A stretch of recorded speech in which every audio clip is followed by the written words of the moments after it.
Bueno, Pablo, bienvenido a otro podcast que tenemos, que ya llevamos varios podcasts y que la final de esos podcasts, yo pienso que el punto final es exaltar a esos quetzaltecos que de una u otra manera han hecho grande esta Quetzaltenango. Platicábamos con alguien hoy en la mañana y decía él, precisamente músicos mexicanos que se quedaron con sus canciones inéditas y que hasta ahora están sabiendo quién las hizo y hasta pusieron un nombre en la calle de una de las calles de México.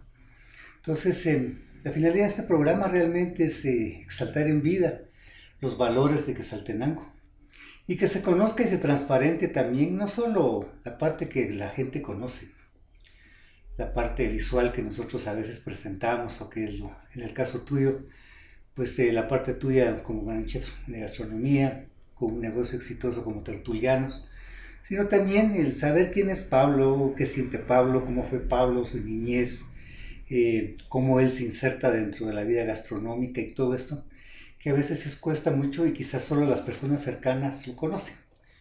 Siempre hacemos la pregunta primera pero antes quiero darte la bienvenida, ¿no? Porque yo me estoy adelantando mucho, pero quiero darte la bienvenida a este programa y que tú te sientas cómodo y que es una charla y solamente es un diálogo entre amigos, entre hermanos, entre alguien que admiro yo mucho por la edad que tienes y que realmente has logrado tantas cosas. Bienvenido a este podcast. Muchas gracias. La verdad me siento muy contento.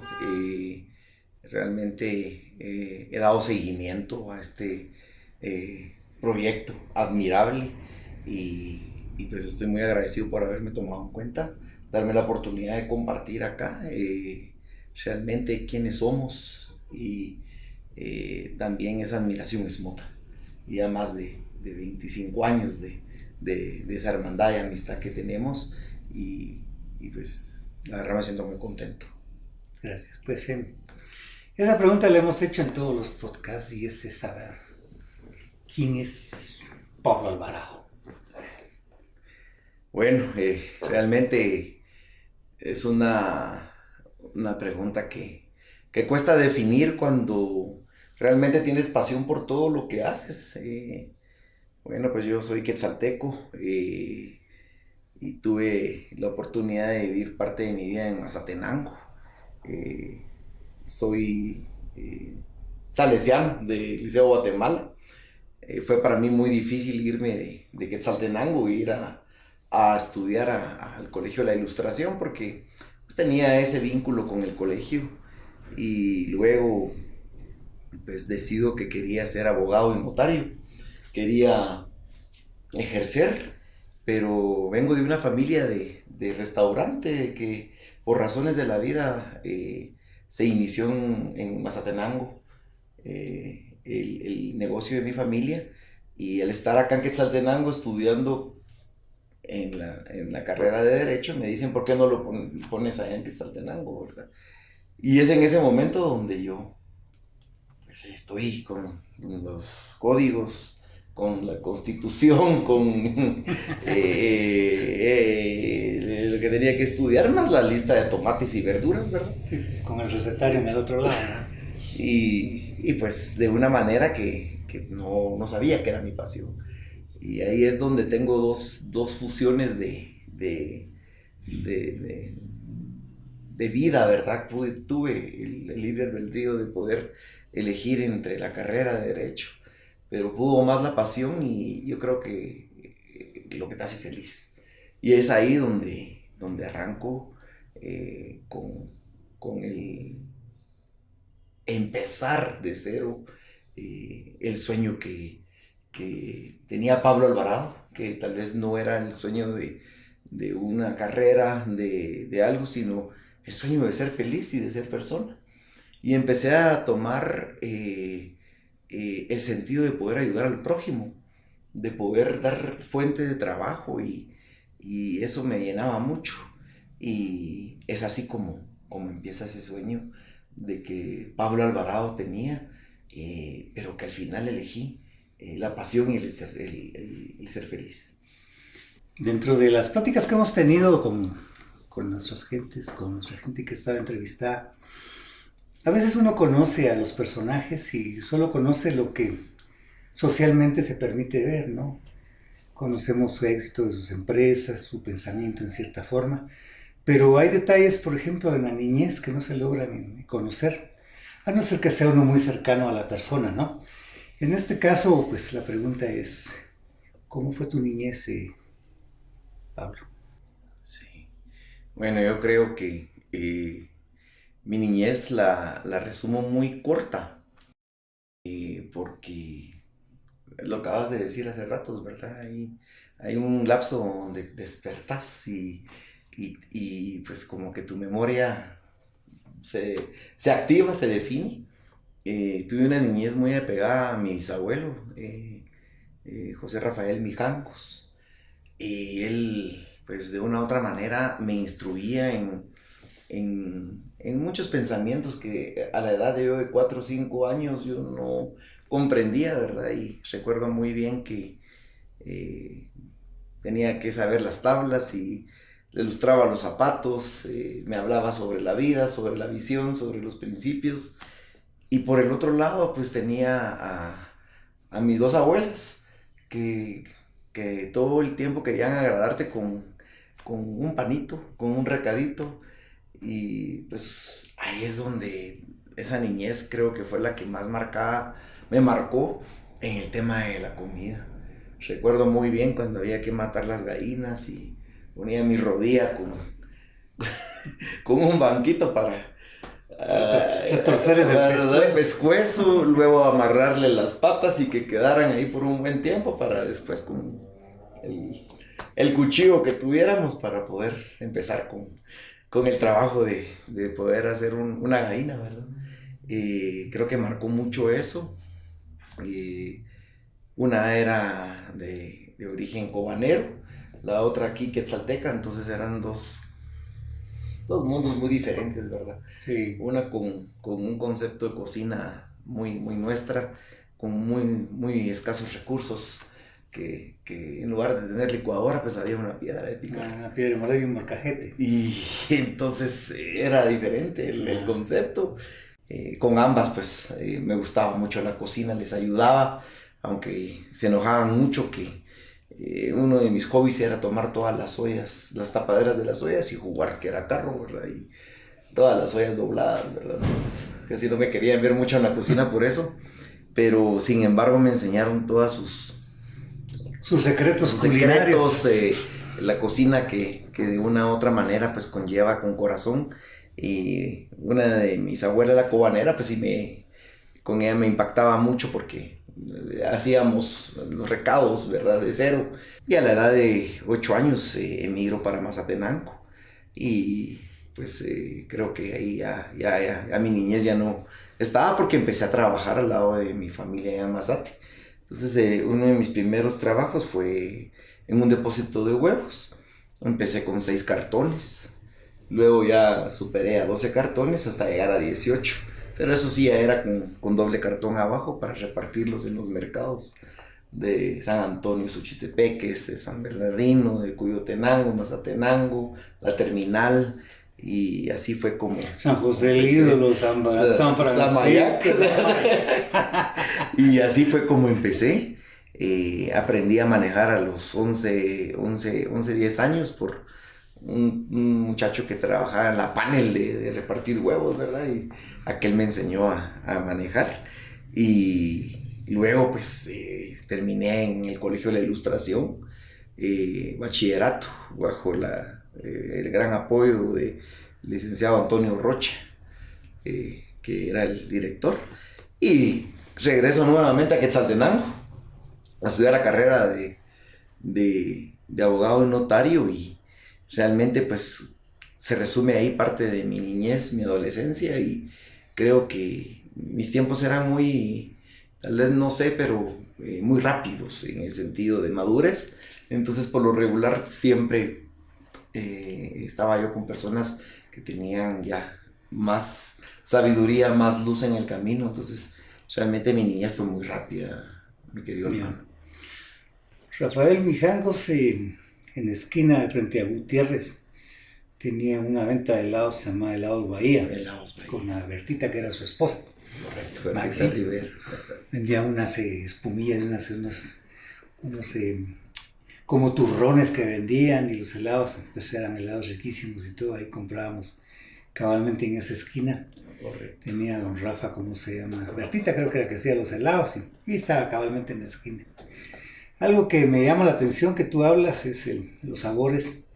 La licuadora nunca te va a dar el sabor de una piedra de moler, nunca. No. Ni del molcajete, va.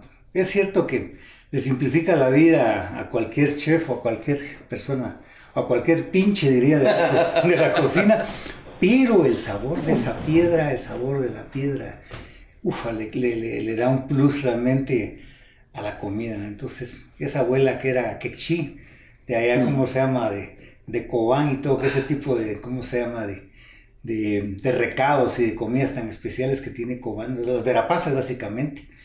Realmente todas son a base de ¿cómo se llama? De piedra de moler. Correcto. Sí.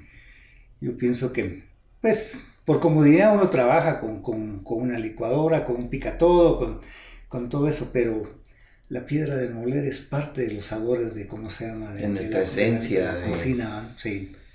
De Sí, nuestras bueno. raíces. Cuando tú hablas de la cocina y te vas metiendo dentro de la cocina y vas aprendiendo, afortunadamente ya es una época diferente. Yo tuve la oportunidad de tener igual tías que tuvieron, pues daban clases de educación para el hogar, muy preparadas ellas en cocina, en conservas, en jamones, en tantas cosas que sabían hacer. Y a mí me llamaba la atención muchísimo el querer entrarle a eso. Pero en ese tiempo, si estoy hablando de los años 60, ver a un hombre con una bolsa comprando en el mercado no se miraba bien, ¿verdad? Hoy es normal pues que tengamos bolsa, que vayamos al mercado, inclusive que hasta llevemos la pañalera, pues. Antes nada, antes la pobre mujer era la que se sufría la pañalera, cargaba todo y uno y uno adelante. Uno de varón hasta adelante abriendo espacio, con permiso que vengo yo, ¿no? Pero realmente a mí me encantaba la cocina y tenía a mi tía Beatriz, ellas aprendieron a cocinar mucha comida mexicana, porque mi abuelo era mexicano, mi abuela era española, entonces era una fusión de sabores igual, y los sabores criollos de Quetzaltenango, ¿no? Pero yo quería aprender a hacer esos tamales mexicanos, michoaqueños, y ¿qué? Nunca, no, hijo, solo los maricones entran a la cocina, decía la tía, pero mire tía, yo quiero aprender. Y no, ya de grande, entonces nos dio las recetas de las comidas mexicanas que ellas hacían y todo. Pero sí, a mí tal vez me hubiera gustado realmente entrar a ese mundo de la gastronomía y todo, ¿no? Mi mamá viajaba bastante y se iban con mis hermanos a México y a otros lados. Y yo me quedaba siempre acá, ¿no? Pues era yo un poco raro, ¿no? Y le pedía a mi mamá, déjame dinero, pues, ¿para qué querés? Para comprar. Entonces yo iba al mercado a comprar mis cosas. Yo hacía mis tanes cabalmente en la cocina ahí para ir aprendiendo, ir haciendo mis cosas. Entonces, yo creo que los grandes chefs, sin ofender a las divas, han sido varones, creo yo, porque sí, tienen, pero realmente, ¿cómo te inicias tú en la cocina al final? Fue uno de los momentos más difíciles de mi vida. Pues primero que Dios siempre te da el respaldo, te da las oportunidades, pero también te da el libre albedrío. Y en ese momento pues yo había cerrado la carrera de Derecho gracias pues, a la constancia, la educación que tenía uno de los principios, ¿verdad? A la edad de 20 años yo ya tenía que estar ya graduándome de Derecho. Precisamente en cabal era yo promoción 2000, y en ese momento pues tienes que tomar la decisión o me pongo a trabajar ya en mi carrera, o realmente hago lo que me hace feliz. Y es ahí donde tomo la decisión de empezar con la cocina. Dejo por un lado todas las leyes, los códigos llenos de chirmol y de aceite que tenía, y me entro de lleno a aprender con toda la humildad, ¿verdad? Porque tal vez podías saber cómo se hacía todo, pero no es lo mismo tener la humildad y de ver los principios para poder entender a las personas que están a tu alrededor. Porque si tú tienes personas a tu cargo, pero si no sabes lavar un inodoro, barrer, trapear, lavar trastos, no puedes mandar algo, ¿verdad? Entonces, claro, es ahí donde tomo la decisión y en el año 2004 es donde tomo la decisión definitiva y por razones de mi tesis que se llevaba una parte de filosofía y dentro de eso estaba el filósofo Cicerón que tenía a su hijo que se llamaba Tertuliano y ahí estaba la redacción donde decía que Tertuliano reunía a varias personas para poder hablar de ciencia, política y otros temas, pero alrededor de una mesa y compartían los alimentos. Es ahí donde viene el nombre de Tertulianos. Yeah. Y para mí fue realmente un gran reto, porque venía de una familia de restaurante y lo que menos yo quería era tener algo similar. Entonces eso fue, creo que una de las partes más fuertes en poder emprender una gastronomía nueva en Quetzaltenango y lo que decís, fui uno de los pioneros en ponerme mandil, mi gorro y todo, y sí, la gente me miraba con otros ojos y decían, wow, y no tan manchito que se mira. Ajá, y anda con su gabacha y todo, pero quería hacer la diferencia, quería marcar y en aquella época recuerdo yo muy bien que sí, era muy difícil tener esa vestidura. Tenía mi escarabajito, un Volkswagen del año 72. Me suena la canción de Arjona. Y le llenaba todo el baúl de verdura, ¿verdad? Y siempre hacía la broma cuando iba a echarle la gasolina y le decía a la gasolinera que se podía revisar cómo estaba el agua y el aceite, ¿verdad? Y que me decía, mire, yo no sé cómo camina este carro si no tiene motor. Sí, eso que... Tengo una respuesta atrás. Pero en ese carro echaba toda la verdura. Entonces, entre más ibas avanzando, era una mezcla entre cebolla, tomate y gasolina. ¿Va? Y cilantro. Y cilantro. Así fue como empecé.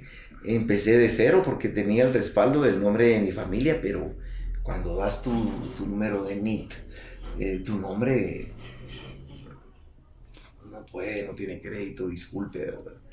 Y así fue como nace Tertulianos, con el objetivo de brindar algo nuevo para Shell. Sí, me llevó la fregada, fue momentos muy difíciles.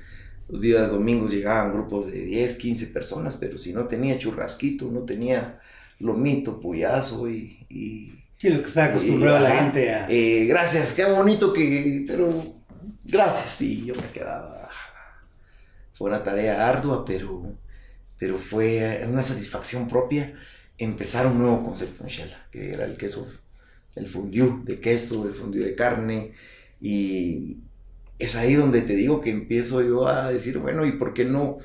Recuerdo lo que mis abuelas me enseñaron, ¿verdad? Y parte también de mi mamá, empiezan a aparecer los huevos de la abuelita Silvia, ¿verdad? Que mi mamá hacía con un vaso, le sacaba al centro al pan de mole y ponía el huevo estrellado. Lógicamente yo ya lo manejé a un plato más decorado y servido y pomposo. Los huevos de la tita, que era mi bisabuela cobanera, ¿verdad? Que tenía que extraer los huevos duros por 3 días en una salsa cobanera. Y así tengo el lomito a la San Paula, que es una salsa que nació en el momento que mi hija mayor estaba cumpliendo 1 año, ¿no? Entonces le puse el nombre de ella. Y así fue como se empezó a formar Tertulianos, cocina de autor, donde plasmas aquellos sentimientos, yo creo que los olores, los aromas, todos al lado de la mesa, ¿verdad? Los mejores momentos, o a veces los momentos tristes también están al lado de la mesa de una comida. Y así fue como nace Tertulianos. Sí, ahí surge el pan, las penas con pan son buenas, ¿no? Y también el hecho de de los armenios y todas las personas que arreglaban sus propios problemas al lado de una mesa. Entonces, parte de lo que tú hablabas de Tertuliano, ¿verdad? El discurso, la plática, las enseñanzas y todo, pues eran más fáciles de ser aprendidas alrededor de una mesa, ¿no? Entre alimentos, y ahí sale el término de la tertulia, ¿verdad? Que es Correcto. un término que muestra una simpleza de, ¿cómo se llama?, de asamblea, una simpleza de reunión, pero que tiene una consistencia muy grande, muy profunda. Es muy profunda, entonces, y se profundiza realmente por los temas que se van vertiendo, y se profundiza también porque hay un compartimiento de alimentos, pues, ¿verdad? Es esa simbiosis que se da entre te doy un pedazo de pan y lo parto y te doy la mitad, entre te ayudo a servir la salsa. Entonces, ese momento, ese egregor que se llama, genera la tertulia. Entonces, suena la tertulia pues como muy simple, como muy vana, como algo pues no trascendental, pero es muy profunda. Entonces yo creo que el nombre de Tertulianos queda perfecto, ¿va? Porque es un recinto donde se puede llegar a comer, donde hay amistad, donde hay afecto, donde el comensal que llega no se le trata como un comensal, y no estamos viendo cuánto crédito o cuánto tiene su tarjeta de crédito, No. o la misma presencia, su propia... no tiene Takuchi Gucci, o sea, no le veo ningún Rolex. Pero genera ese ambiente. Hay algo que es similar entre tú y yo también, es la afición a las antigüedades. Pues sí. Entonces, yo igual decoro al principio, creo que también uno de los pioneros en el tema de crear un museo, donde pues, igual que tú, estamos preservando la historia de Quetzaltenango a través de... Y es decir, te cuento, mi hermano, estuve en el año 2004 trabajando en una casa pequeña que está ahí sobre la quinta calle. Hoy en día hay otro restaurante conocido aquí en Quetzaltenango, pero pues quisiera compartir contigo, porque también fue otra decisión de vida. Se puede decir que del año 2005 al 2009, pues de una u otra manera sí fue titánico, meterte a préstamos, meterte a sobregiros de tarjetas que te llamaban, que le damos un extrafinanciamiento, y uno decía, sí, gracias, por favor, y te lo acababas en 10 días, ¿verdad? Sí. Empecé siendo 2 personas en cocina, un ayudante y 3 meseros, ¿verdad? En el año 2009, y siempre lo he dicho, he tenido la oportunidad a veces de poder estar en algunas pláticas sobre cocina, sobre alumnos que están en proceso de cerrar la carrera y todo, y yo siento que tenemos nosotros, por la pasión de la cocina, tener una diferencia entre servicio y ambición. Es una leve es un hilo diferencia. Sí. Y recuerdo muy bien un jueves, un grupo de personas llegaron y el restaurante estaba, gracias a Dios, lleno. Era un restaurante que solo podía atender lo más 28 personas comensales. Recuerdo muy bien que yo había podido comprar uno de mis tableros de esos plásticos de PriceMart, ¿verdad? Esos que se doblaban, que eran plásticos. Y les vi que llegaron, pero era servicio, no era porque yo quería tener otra mesa, porque tampoco tenía la capacidad para tener más gente. Y ahí es donde nace una propuesta que marcó también la vida, no solo mía, sino de muchas personas. Y en el transcurso de la cena me molestan y me dicen, usted necesita ya un lugar más grande, donde tal y tal y tal cosa. Y decía, están tomando naranjada, ¿qué están hablando? ¿Qué les pasa? ¿Verdad? Y yo la verdad no sabía, no tenía el conocimiento de las personas que eran. El más fuerte de la mesa, el que tenía la presencia más fuerte, me dice, ¿me puedes dar tu número telefónico? Y obviamente en el momento pensé que me iba a llamar él para poder reservar una mesa en un futuro. Que si al mes, luego de hacer una investigación exhaustiva de mi persona, me llaman y me proponen lo que es Vía Lesbia. Ya. Y tenía yo 30 días para decidir si lo tomaba o lo dejaba. Sí, yo siento que fue una decisión que te llevó varios días sin dormir, ¿verdad? Haciendo números, pensando en... Pero cabalmente esos retos son los que nosotros queremos realzar Sí. en este podcast. Es la gente que se atreve a, ¿cómo se llama?, a un cambio, ¿no? Y eso es, pues, si en tu momento lo decidiste y hoy que creo que tenemos 17 años, vamos a cumplir ya tertuliano. 5 de mayo. Sí. Tengo control, te tengo controlado. Esos 17 años realmente, pues se fueron viendo el incremento en sí de los servicios, de los eventos, de cómo se llama, de todo lo que se ha hecho ahí. Tuve la oportunidad, creo yo, cabalmente cuando la pandemia, creo que antes de un mes de la pandemia que se cerrara la ciudad completa, estuve en un casamiento que había, que se miraba realmente el desplazamiento de personal, la preparación de las mesas, el cuidado de los propios platos, la colocación de una rama de perejil, pero que tenía que estar exacta, el saber manejar las el charolas, charolado, el movimiento, la ser como un ballet. Sí, todo eso pues lo logramos captar y capturar realmente cabal. Y luego se dio el tema de la pandemia, pero cabalmente estábamos hablando de una fecha, un 5 de mayo, ¿sí? Increíblemente, un 28 de abril, 27 años atrás, hago yo un almuerzo familiar para inaugurar el café, La Luna. Y el 5 de mayo abro oficialmente también. ¿Es en serio? Es en serio. Entonces tenemos una similitud en ese sentido. Felicidades. Abro el Café La Luna. Me recuerdo que hicimos un trabajo bien bonito, que cabalmente estábamos con toda la inspiración de celebrar esos 15 años. Esos 15 años se iban a celebrar cuando nos tocó el tema de la pandemia. Entonces, híjole tú, yo creo que lo hemos platicado así fuera de cámara, así fuera en pláticas con un café y un desayuno que tuvimos un día hace poco tiempo, y que tú me transparentaste realmente todas las vicisitudes de tener que cerrar momentáneamente Tertuliano, ¿no? ¿Cómo fue esa impresión o cómo fue ese momento difícil para ti? Quisiera mencionar que la misma pasión de seguir adelante, ¿verdad? Porque cuando tú sentís, ves más oportunidades, pero a veces no medís cada proyecto, cada sueño. Durante el proceso de que empezamos en el año 2010 ya tamando ahí sí que este proyecto que es Tertulianos Museo.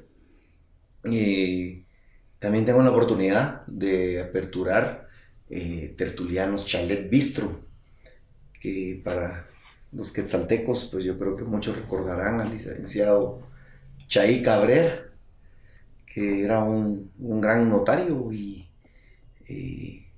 que yo no sabía que esa casa era de él, y siempre pasaba dejando yo una tarjetita, y las veces que vi a alguien me tiraban piedras, y un par de veces pues me defendí, y a mí lo que me dolía que le caía mi cucarachita, ¿verdad? al bochito, y resulta que era la hermana de él quien vivía ahí.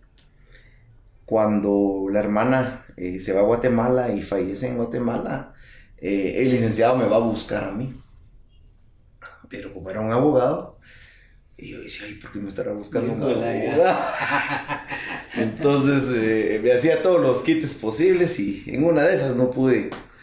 Y llegó con una bolsita así, muy especial él, con todos sus léxicos y todo, ¿verdad? Y era una bolsita Ziploc, y iba una historial de mis tarjetas de muchos años con los logos que habían pasado, y me dice, mire, usted es don Pablo, mucho gusto, licenciado Isaí Cabrera, creo que se ha interesado en mi casa, y yo vengo aquí a decirle que con mucho gusto se la doy.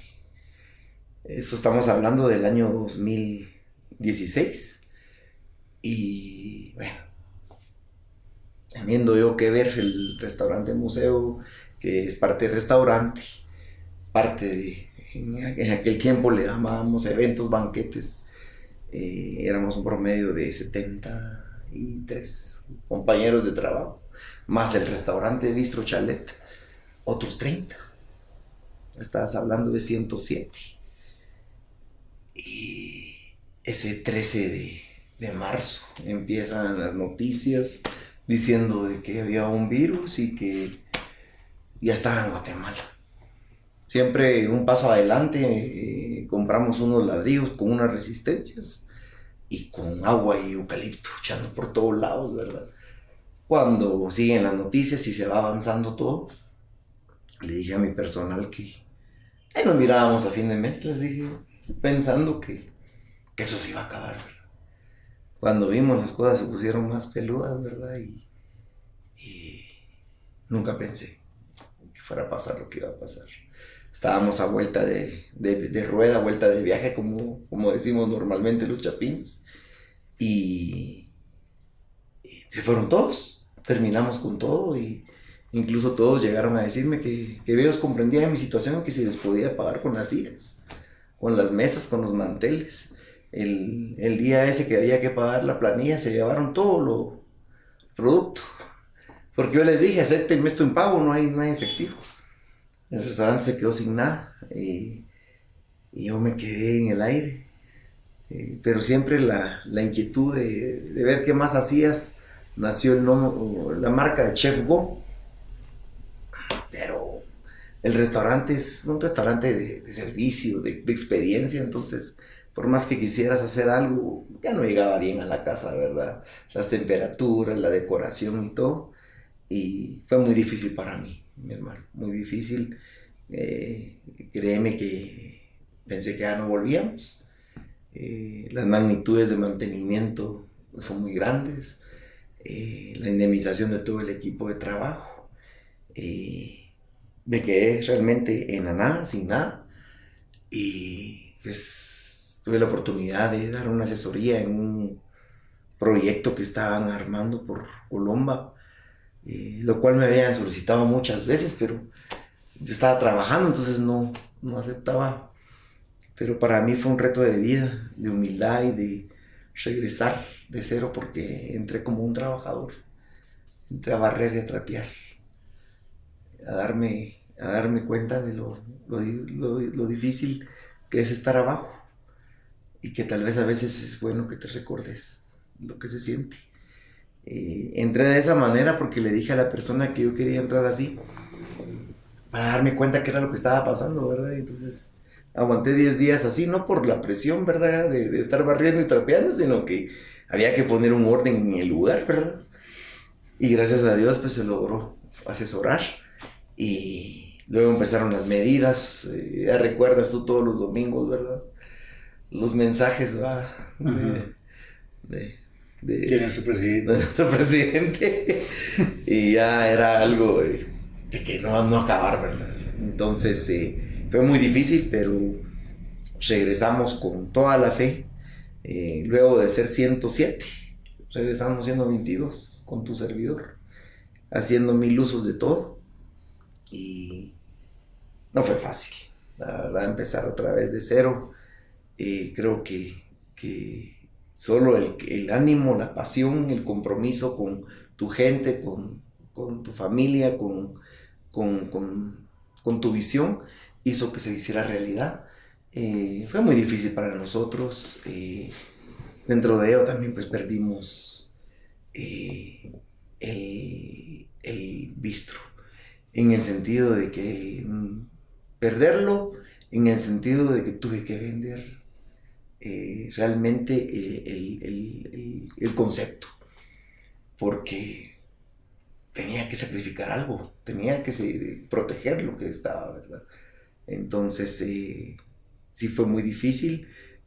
Creo que todavía seguimos con ese temor, seguimos todavía con esto, tratamos de implementar las medidas que más se adecuaran. Algunas personas nos maltrataban, nos decían que por qué les hacía lavar las manos, que por qué la mascarilla, que por qué el alcohol, que por qué el distanciamiento, que por qué esto y lo otro. Pero creo que eso hizo que la gente volviera a confiar. Fusionamos un lugar al aire libre, el cual pues sigue funcionando. Nos afecta un poquito el frío de Shela, la lluvia, pero ahí sí que volvimos. Y como tú lo decías muy bien en ese video, muy especial, que siempre mi corazón quería que seguir el proyecto de los 15 años. Y como tú lo decís en el video, ¿verdad? Con aciertos, desaciertos. Pero son nuestros sueños y ahí siguen. Empezamos 22, ya hoy ya son 47 nuevamente. Y de esos 47, pues hay 4 o 5 personas que dependen de ellos. Entonces creo que esa es la satisfacción que te llevas, ¿verdad? De que seguís dando fuente de trabajo, que la gente dice, mire, gracias porque pude hacer mi cuarto. Ya saqué mi patojo, ya salió de bachillerato. Tengo una hija que es enfermera. Mire, ya hice mi carrito. Ya no gasto en taxi ni en que me lleven, tengo mi moto. Entonces esos son los mejores pagos que uno puede llevar, ¿verdad? Porque en mi caso no solo soy cocinero, sino soy mesero, soy administrador. Me gusta poner la música, dar la bienvenida, pintar, barrer, de todo. Y una de las curiosidades es que a veces cuando estoy yo ahí en el restaurante, estoy en la entrada, ¿verdad? Y a veces llegan personas a pedir algún descuento para alguna actividad o algo. Y estoy sentado yo ahí y dicen, pero es que yo soy amigo de Pablo. Y yo sentado ahí, ¿verdad? Y yo, dígale a Pablo si él me conoce. Y yo, increíble, ¿verdad? Pero te vas volviendo un mito, ¿verdad? Una leyenda y no te conocen, ¿verdad? Entonces, muchas veces encuentro a las personas y me saluda Pablo, dígale que excelente, que buen trabajo, ¿verdad? Y ahí voy a decir. Ahí voy a decir. Pero te soy honesto, estamos muy contentos de haber pasado esa prueba tan difícil. Sí, yo creo que en ese interín, en ese tiempo de 2 años de pandemia, pues mucha gente sucumbió, ¿eh? Mucha gente tuvo que cerrar, mucha gente se lo comió ¿cómo se llama? La renta. Y es que hubo un momento también en que se desaforó las rentas. No estaban acorde realmente a las realidades económicas y al movimiento económico. Entonces, el arrendatario, él creía que había necesidad de ir subiendo y subiendo y subiendo, porque él miraba que realmente había una demanda sobre eso, pues. Y muchos locales se abrían 4 o 5 meses, no aguantaban, la dejaban, pasaban 2 meses sin usar, volvían a meter otra persona y así fueron haciendo, pues muchos negocios por la renta o por tener la cantidad de personal y el aforo que no permitía tener, porque al final uno, como empresario, uno cuantifica sus ganancias, cuantifica sus proyecciones en base a sus mesas. Correcto. O sea, uno dice, bueno, tengo tantas mesas, inclusive hay mesas que venden mucho más que otras mesas. Claro. Hay unas mesas de esquinación donde los novios les encanta estar y esa mesa es como muy codiciada, ¿no? Es la que más te vende. Sí, esa mesa vende, ¿va? Entonces, a base de eso uno sabe cuántas mesas puede tener y cuánto buenamente puede generar, ¿va? Pero con un aforo donde uno tuvo que sacrificar y regalar las mesas y dejarlas a unas distancias y todo, eso también afectó, pues entonces ya no era la cantidad que uno podía tener realmente una disponibilidad de personal, ¿eh? Ni modo, había que respetar los aforos, pues, había que respetar los temas de bioseguridad también, ¿verdad? Entonces muchos de los negocios pues terminaron sucumbiendo, ¿verdad? Y de ahí también aparecieron todos los emprendimientos y la mayoría de emprendimientos eran gastronómicos, pues, ¿verdad? Proliferaron 5,000, si no 8,000 motocicletas entregando producto, aparecieron mandaditos, aparecieron no sé qué, aparecieron entregando comida y no, la gente empezó a pedir comida por ¿cómo se llama? Y proliferaron los chuchitos, los cambrayos, los rellenitos y todo que pasaba la gente vendiendo, porque ni modo, era un emprendimiento que la gente necesitaba vender, ¿verdad? Pero muchos de los negocios realmente tronaron, así no, literalmente. Sí, nosotros cerramos casi 1 año, 3 meses completos, porque ¿para qué tener abierto? Pues hoy, bendito Dios y afortunadamente, pues creo yo que en el caso tuyo y en el caso mío también como café, ya está volviendo turismo, está volviendo gente y entonces ya fuimos entendiendo, ya nos fuimos familiarizando con la pandemia, con la enfermedad, ya nos fuimos familiarizando, pues porque hubo un momento en el 2020, en junio, una cantidad de mortandad increíble, pues, porque no se sabía realmente cómo combatirla, no había la vacuna todavía, y entonces eso, el temor y la gente se encerró, la gente que se encerró, ¿verdad? Pero hoy pues se va abriendo ya el país de una manera y creo que tenemos que seguir igual teniendo ese distanciamiento, el cuidado del gel, la mascarilla, todo el tiempo que podamos tener, pero ya podemos realmente socializar y encontrar gente que pensamos en un momento que no le íbamos a volver a ver, ¿verdad? Sí. Y algunos que ya no los volvimos a ver. Y algunos que ya no los volvimos a ver y todo, ¿verdad? Pero tal vez para refrescar tu memoria y para que nos cuentes, ¿cuál ha sido tu evento que más orgullo te pueda dar? No un evento gastronómico donde dices, mira, yo he hecho esto, pero el que más me encantó, el que más me impactó, y bueno, fue tal. Sí. Bueno, creo que todos los días son realmente diferentes, especiales. Tal vez no fue un evento de servicio, pero fue una situación en la que estaba yo cocinando en el área de las estufas y varias personas que trabajan conmigo me dicen, fíjese que en tal mesa hay unas personas que ya nos tienen un poquito preocupados. ¿Pero por qué? Les digo yo, ¿tienen algún gafete? ¿Son de la SAT? ¿Son de la sanidad?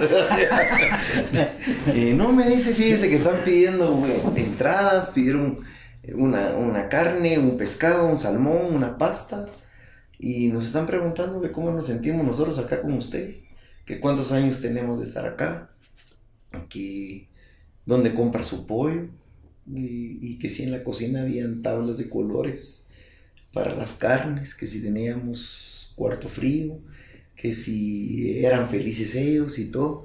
Total de que comieron y se fueron, ¿verdad? Y pues yo la verdad que pasé siendo buen provecho, pero hasta ahí.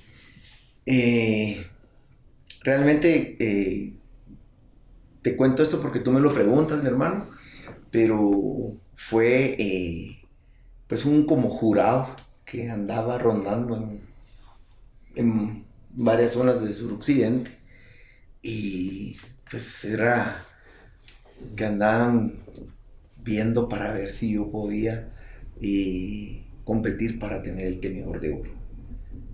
Creo que ese evento gastronómico marcó mucho el trabajo en equipo, porque fuera de Guatemala no lo habían entregado. En el interior, como en el interior, los capitalinos. Y me sometía a competir con otros lugares, háblese ya de capital, de la antigua, y pues para nosotros fue un gran orgullo haber tenido eso, porque el tenedor de oro no solo es hacer un buen plato, sino es que también tu gente esté feliz, que manejes las cosas bien, que tengas ciertas normas de la higiene y todo. Entonces creo que eso nos marcó mucho.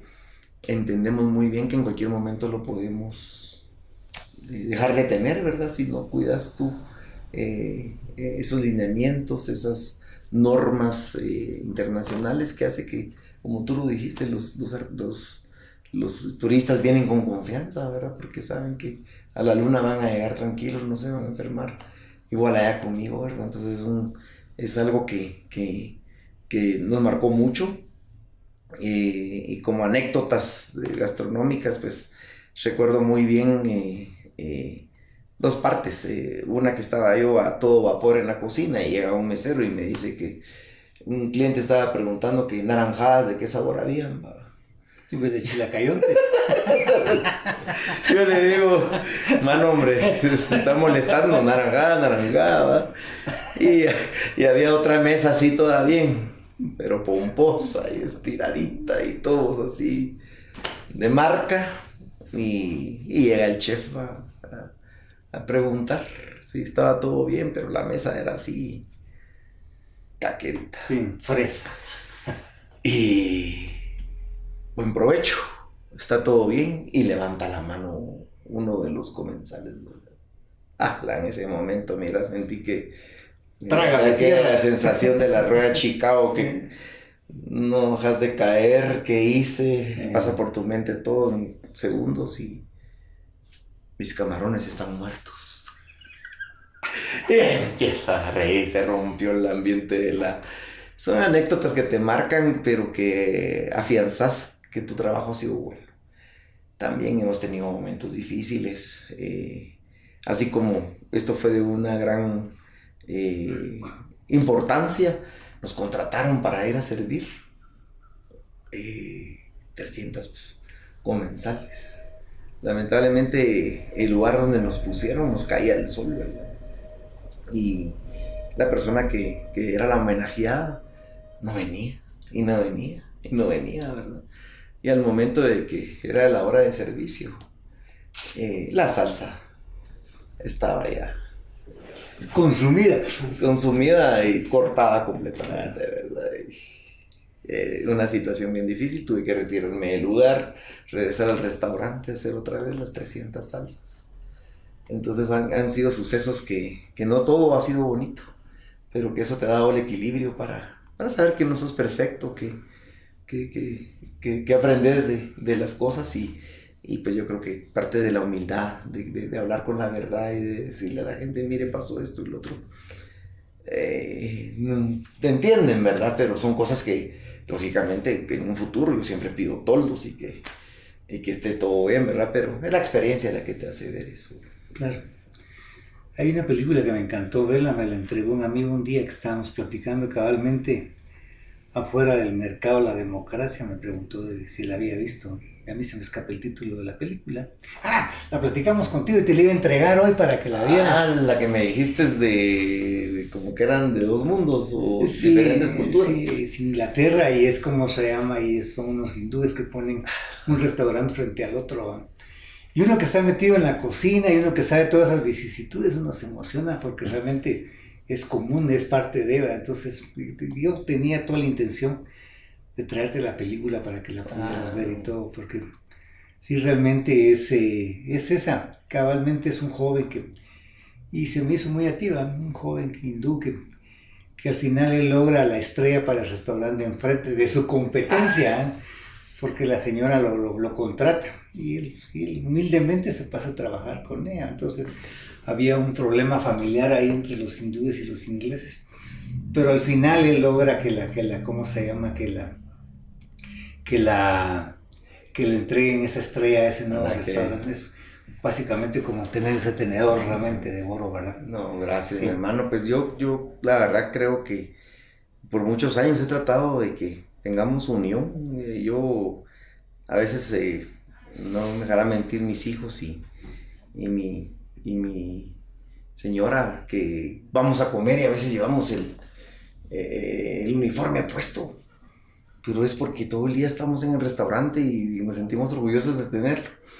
Pero a veces uno se le va al norte y es parte de tu día, ¿verdad? Entonces me dice mi hija pequeña, papá, pero llevas el uniforme. La mija, entonces... Sí, me lo voy a poner al revés. Pero fíjate que es con el anhelo de que no por ir a ver qué están haciendo, sino que uno extraña comer afuera de tu lugar. Y a veces uno quisiera comer pancita, comer recadito. Tacos de tripa. Exacto, cosas de todo, ¿verdad? Porque somos humanos y queremos ser así. Y eso creo que es lo que le hemos transmitido a todo nuestro equipo. Y la competencia la admiramos para seguir ser mejores, ¿verdad? Y pues ojalá que algún día en Quetzaltenango podamos unirnos más, porque creo que el destino es mágico. Xela necesita que nos unamos para poder dar más, ¿verdad? Sí. Realmente esa es una cultura, esa no nos cuesta mucho a nosotros los guatemaltecos tener esa cultura, y yo creo que Quetzaltenango la va superando en ese sentido. Yo tuve la oportunidad de estar en México y mi esposa quería probar el famosos chiles en nogada. Ella ha visto una novela de no sé qué, de como agua para chocolate y todo el rollo, ella con los chiles en nogada. Fuimos a un lugar y dice, no, esa es comida poblana, entonces no, nosotros no tenemos. Pero hay un lugar donde sí hay. y nos mandó con un joven, nos fue a dejar que era como 17 kilómetros, ahí nos llevó, nos llevaron, mire, tienen chiles en nogada, sí, es que ellos vienen de Guatemala, quieren probar los chiles en nogada, no sé qué. Ah, bueno, ¿le debo algo? No, para nada. Después yo le pregunté al de allá, ¿usted conocía a él? No. Entonces, esa cultura nos cuesta, ¿eh?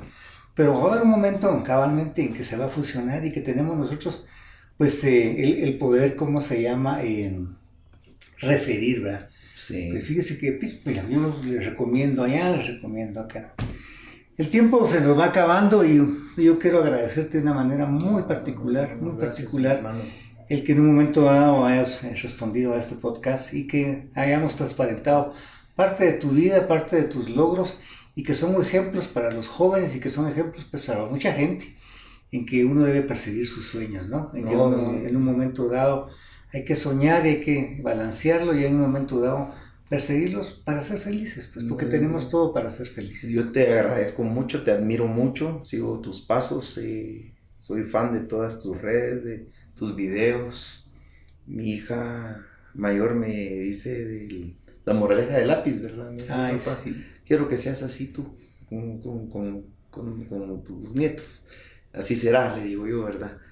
Pero quisiera, a través también de esta oportunidad que tú me das, de decirle a los jóvenes, y pues incluso al que tal vez ya está realizado, que no pierda sus sueños. Realmente creo que si sos feliz, donde sea estás feliz, ¿verdad? Entonces yo creo que eh, eh, a veces no es fácil decirlo, ¿verdad? Porque también he tenido mis caídas fuertes, he tenido mis situaciones muy difíciles en el que te sentís en un abismo, ¿verdad? Que no puedes salir porque es demasiada la carga, las deudas, las llamadas, el decir, ya no puedo. Pero cuando tu pasión puede más que eso, realmente salís adelante. Y entonces yo insto a todos que nos echemos la mano, ¿no? Que somos Shela y que realmente pues tenemos que cambiar esa visión por hacer de Shela, Claro, algo que es y que no se está haciendo. Y entonces te agradezco mucho y es un honor compartir con vos, mi hermano. muchas gracias. Muchas gracias. Muchas gracias.